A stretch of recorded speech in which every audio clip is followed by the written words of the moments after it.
കഴിഞ്ഞ ഗവൺമെന്റിന്റെ കാലത്ത് PM ശ്രീ പദ്ധതിയിൽ എടുത്ത നടപടികൾ ഞാൻ ഇപ്പോൾ ഇവിടെ പറഞ്ഞു. ഇതിനു മുമ്പ് ഇത് അടിയന്തര പ്രമേയമായി വന്നപ്പോൾ വളരെ വിശദമായി കാര്യങ്ങൾ പ്രതിപാദിക്കുകയും ചെയ്തിട്ടുള്ളതാണ്. അതിലെവിടെയും കഴിഞ്ഞ ഗവൺമെന്റ് ഇതുമായി ബന്ധപ്പെട്ട് ഏതെങ്കിലും തരത്തിലുള്ള ചർച്ചകൾ നടത്തിയതായോ വിവിധ കോണുകളിൽ നിന്നുള്ള അഭിപ്രായങ്ങൾ സ്വരൂപിച്ചതായോ എവിടെയും രേഖയിൽ കാണുന്നില്ല. ഗവൺമെന്റ് രൂപീകരിച്ച സെക്രട്ടറിമാരുടെ ഒരു സമിതി അവര് യോഗം ചേരുകയും ആ യോഗം PM ശ്രീ പദ്ധതിയിൽ ഒപ്പുവെക്കാവുന്നതാണ് എന്ന് സർക്കാരിന് ഉപദേശം നൽകിയതായിട്ട് രേഖയിൽ കാണുന്നുണ്ട്. PM ശ്രീ പദ്ധതി കേരളത്തിൽ വീണ്ടും സജീവ ചർച്ചയാവുകയാണ്.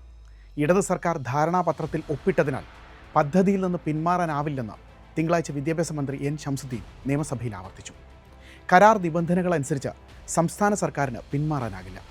അതിനുള്ള അവകാശം കേന്ദ്ര സർക്കാരിന് മാത്രമാണെന്നും ഷംസുദ്ദീൻ വ്യക്തമാക്കിയിട്ടുണ്ട്. പിണറായി സർക്കാർ ഒപ്പിട്ടതുകൊണ്ട് പദ്ധതി നടപ്പിലാക്കാൻ നിർബന്ധിതരാകുന്നു എന്ന മുഖ്യമന്ത്രി V. D. സതീശൻ്റെ വാക്കുകൾ മറ്റൊരു തരത്തിൽ ആവർത്തിക്കുകയായിരുന്നു മന്ത്രി. ഇതിനിടെ ഇതൊക്കെ കണ്ടുകൊണ്ടിരിക്കുന്ന സാധാരണക്കാർക്കുണ്ടാകുന്ന കുറേ സംശയങ്ങളുണ്ട്. എന്താണ് യഥാർത്ഥത്തിൽ ഈ PM ശ്രീ പദ്ധതി? ആദ്യഘട്ടത്തിൽ കേരളം എന്തുകൊണ്ടാണ് ഇതിനെ എതിർത്തത്? ഇപ്പോൾ പെട്ടെന്ന് ഒപ്പുവയ്ക്കാൻ എന്താണ് കാരണം? നമുക്ക് പരിശോധിക്കാം.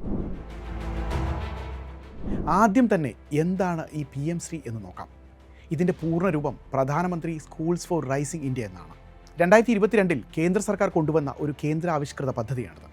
ഈ പദ്ധതി നടപ്പിലാക്കാനുള്ള ഫണ്ടിൻ്റെ 60% കേന്ദ്ര സർക്കാരും ബാക്കി 40% അതത് സംസ്ഥാന സർക്കാരുകളുമാണ് വഹിക്കുന്നത്.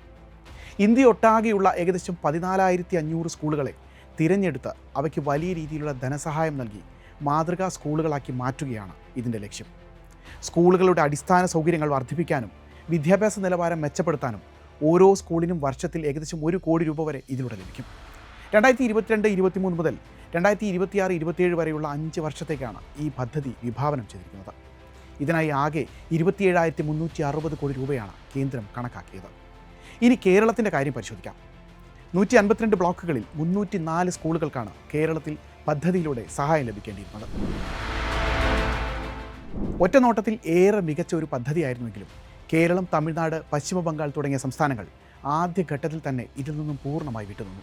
അതിന് പ്രധാനമായും 2 കാരണങ്ങളാണ് ഉണ്ടായിരുന്നത്. ഒന്നാമത്തെയും ഏറ്റവും പ്രധാനവുമായ കാരണം ദേശീയ വിദ്യാഭ്യാസ നയമായിരുന്നു. തിരഞ്ഞെടുക്കപ്പെടുന്ന സ്കൂളുകളിൽ നാഷണൽ എഡ്യൂക്കേഷൻ പോളിസി 2020 അഥവാ NEP അതേപടി മാറ്റമില്ലാതെ നടപ്പിലാക്കണമെന്ന പദ്ധതിയിൽ നിബന്ധനയുണ്ട്. ദേശീയ വിദ്യാഭ്യാസ നയത്തിലൂടെ സംഘപരിവാർ അജണ്ടകൾ വിദ്യാലയങ്ങളിൽ എത്തിക്കാനുള്ള നീക്കമാണിതെന്ന് കേരളം ഉൾപ്പെടെയുള്ള സംസ്ഥാനങ്ങൾ ആരോപിച്ചിരുന്നു. ശാസ്ത്രീയ ചിന്തകൾക്ക് വിരുദ്ധമായ കാര്യങ്ങൾ സിലബസിൽ ഉൾപ്പെടുത്തുന്നുവെന്നും തിരുത്തിയതും വികലവുമായ ചരിത്രം പാഠഭാഗമാക്കുന്നുവെന്നും ആരോപണങ്ങൾ നേരത്തെ തന്നെ NEPക്കെതിരെ ഉയർന്നിരുന്നു. ഇതിനൊപ്പം സ്വകാര്യ വിദ്യാഭ്യാസ സ്ഥാപനങ്ങൾക്ക് അമിത പ്രാധാന്യം നൽകി പൊതുവിദ്യാഭ്യാസ മേഖലയെ തകർക്കുന്നുവെന്നും പദ്ധതിക്കെതിരെ ആരോപണം ഉയർന്നിട്ടുണ്ട്. കേന്ദ്രത്തിൻ്റെ അമിത നിയന്ത്രണമായിരുന്നു രണ്ടാമത്തെ കാരണമായി ചൂണ്ടിക്കാണിക്കപ്പെട്ടത്. NEP ഒരു സംയുക്ത പദ്ധതിയാണ്. എങ്കിലും സ്കൂളുകളുടെ നിയന്ത്രണം കേന്ദ്രത്തിൻ്റെ കൈകളിലേക്ക് പോകുമെന്നതായിരുന്നു സംസ്ഥാനങ്ങളുടെ ആവലാതി. സ്കൂളുകളുടെ മുന്നിൽ വലിയ PM ശ്രീ ബോർഡുകളും ചിത്രങ്ങളും സ്ഥാപിക്കണമെന്നും ഫണ്ട് എങ്ങനെ ചിലവഴിക്കണമെന്ന് തീരുമാനിക്കുന്നത് ഒരു ഡിസ്ട്രിക്ട് ബോർഡായിരിക്കണമെന്നും നിബന്ധനയുണ്ടായിരുന്നു. ഇത് സംസ്ഥാനങ്ങളുടെ അധികാരത്തിന് മേലുള്ള കടന്നുകയറ്റമായാണ് വിലയിരുത്തപ്പെട്ടത്. 2022 മുതൽ PM ശ്രീ സ്കൂൾ പദ്ധതിയുടെ ധാരണാപത്രത്തിൽ ഒപ്പിടാൻ കേന്ദ്ര വിദ്യാഭ്യാസ മന്ത്രാലയം സംസ്ഥാനങ്ങൾക്കുമേൽ സമ്മർദ്ദം കടുപ്പിക്കുന്നുണ്ടായിരുന്നു.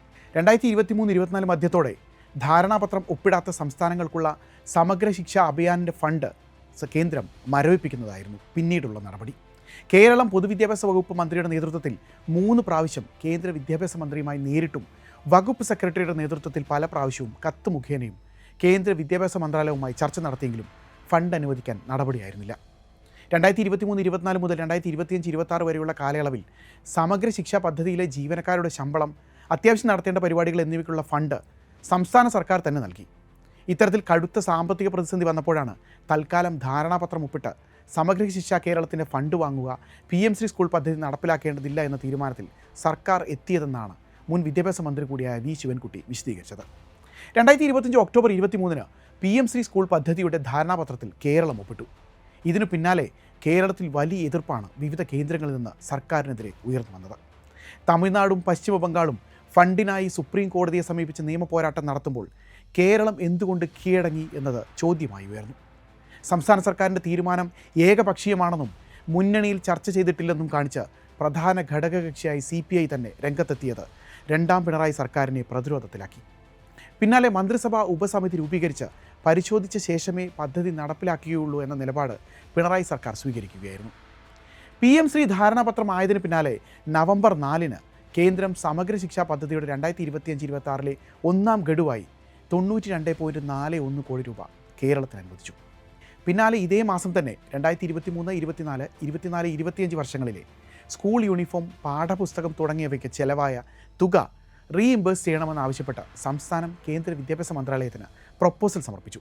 ഈ വകയിൽ കേരളത്തിൽ ലഭിക്കേണ്ടിയിരുന്ന കേന്ദ്രവിഹിതം, അതായത് പദ്ധതിയുടെ 60%, 129.72 കോടി രൂപയായിരുന്നു.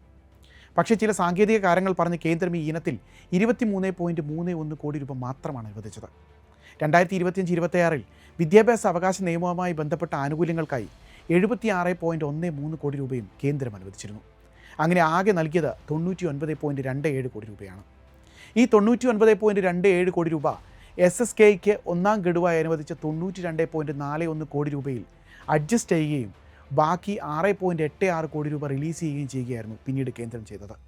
അതായത് PM ശ്രീക്ക് ഒപ്പിട്ടതിന് പിന്നാലെ സമഗ്ര ശിക്ഷ കേരളയ്ക്ക് അനുവദിച്ച തുക മറ്റൊരു രീതിയിൽ അഡ്ജസ്റ്റ് ചെയ്ത് കേന്ദ്രം തിരിച്ചു പിടിക്കുകയായിരുന്നു. പിന്നാലെ മാർച്ച് 31-ന് കേന്ദ്ര വിദ്യാഭ്യാസ മന്ത്രാലയത്തിൻ്റെ മിനിറ്റ്സ് പുനഃപരിശോധിക്കണമെന്നാവശ്യപ്പെട്ട് കേരളം കത്ത് നൽകി. തുടർന്ന് മെയ് 20-ന് നടന്ന പ്രൊജക്ട് അപ്രൂവൽ ബോർഡ് മീറ്റിംഗിൽ പാഠപുസ്തകം, യൂണിഫോം എന്നീ ഇനങ്ങളിൽ കേരളത്തിന് അവകാശപ്പെട്ട ബാക്കി തുകയായ 106.58 കോടി രൂപ കൂടി കേന്ദ്രം കേരളത്തിന് അനുവദിച്ചു. കേന്ദ്ര നയവും കരാർ വ്യവസ്ഥകളും അനുസരിച്ച് PM ശ്രീ ധാരണാപത്രം കേന്ദ്രവും സംസ്ഥാനവും തമ്മിലുള്ള ഒരു നിയമപരമായ കരാറാണ്. ഇതിൽ സംസ്ഥാനങ്ങൾക്ക് തങ്ങളുടെ സ്വന്തം ഇഷ്ടപ്രകാരം ഏകപക്ഷീയമായി കരാർ റദ്ദാക്കി പദ്ധതിയിൽ നിന്ന് പിന്മാറാൻ അനുവാദമില്ല. അങ്ങനെയുള്ള വ്യവസ്ഥകളുമില്ല. ഒരു സംസ്ഥാനത്തിന് പദ്ധതിയിൽ നിന്ന് പിന്മാറണമെങ്കിൽ, അല്ലെങ്കിൽ നടപ്പിലാക്കുന്നത് താൽക്കാലികമായി മരവിപ്പിക്കണമെങ്കിൽ, അത് കേന്ദ്ര സംസ്ഥാന സർക്കാരുകളുടെ പരസ്പര സമ്മതത്തോടെയാവണം. കരാർ നിയമപരമായി റദ്ദാക്കിയതായി കേന്ദ്ര വിദ്യാഭ്യാസ മന്ത്രാലയം പ്രഖ്യാപിക്കണം. ചുരുക്കത്തിൽ സംസ്ഥാനം തീരുമാനിച്ചാലും കേന്ദ്രം അനുവദിച്ചില്ലെങ്കിൽ പിന്മാറാനാവില്ല. ഇനി കരാറുള്ള വ്യവസ്ഥ എന്താണെന്ന് നോക്കാം. 30 ദിവസത്തെ മുൻകൂർ നോട്ടീസ് നൽകിക്കൊണ്ട് ഈ കരാർ റദ്ദാക്കാനോ അല്ലെങ്കിൽ അവസാനിപ്പിക്കാനോ ഉള്ള പൂർണ്ണ അധികാരം കേന്ദ്ര വിദ്യാഭ്യാസ മന്ത്രാലയത്തിന് കീഴിലുള്ള സ്കൂൾ വിദ്യാഭ്യാസ സാക്ഷരതാ വകുപ്പിൽ നിക്ഷിപ്തമാണെന്നാണ് രേഖകളിൽ വ്യക്തമാക്കിയിട്ടുള്ളത്. നേരത്തെ പഞ്ചാബ് സർക്കാർ പദ്ധതിയിൽ നിന്ന് പിന്മാറാൻ ശ്രമിച്ചിരുന്നു.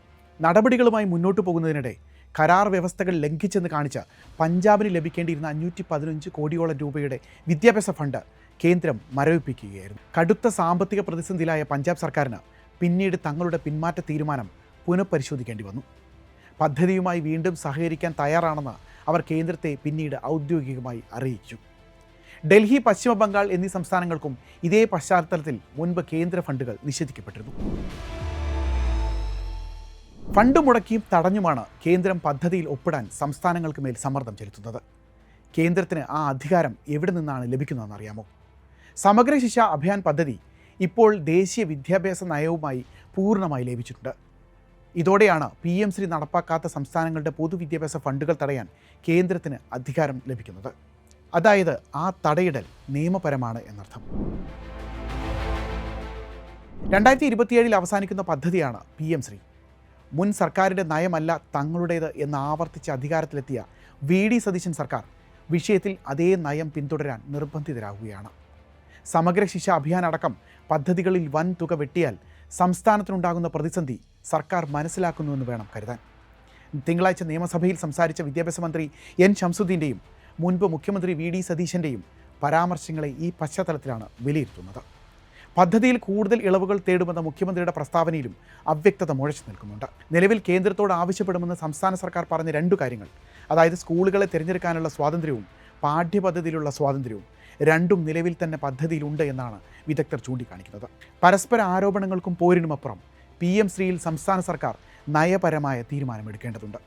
കഴിഞ്ഞ LDF സർക്കാർ തീരുമാനമെടുത്തില്ലെന്ന് വിമർശനം ഉന്നയിക്കുന്ന UDF-ഉം മുഖ്യമന്ത്രി VD സതീശനും തങ്ങൾക്ക് ആ നയമല്ലെന്ന് പറഞ്ഞ് അധികാരത്തിലെത്തിയവരാണ് എന്ന് മറക്കരുത്.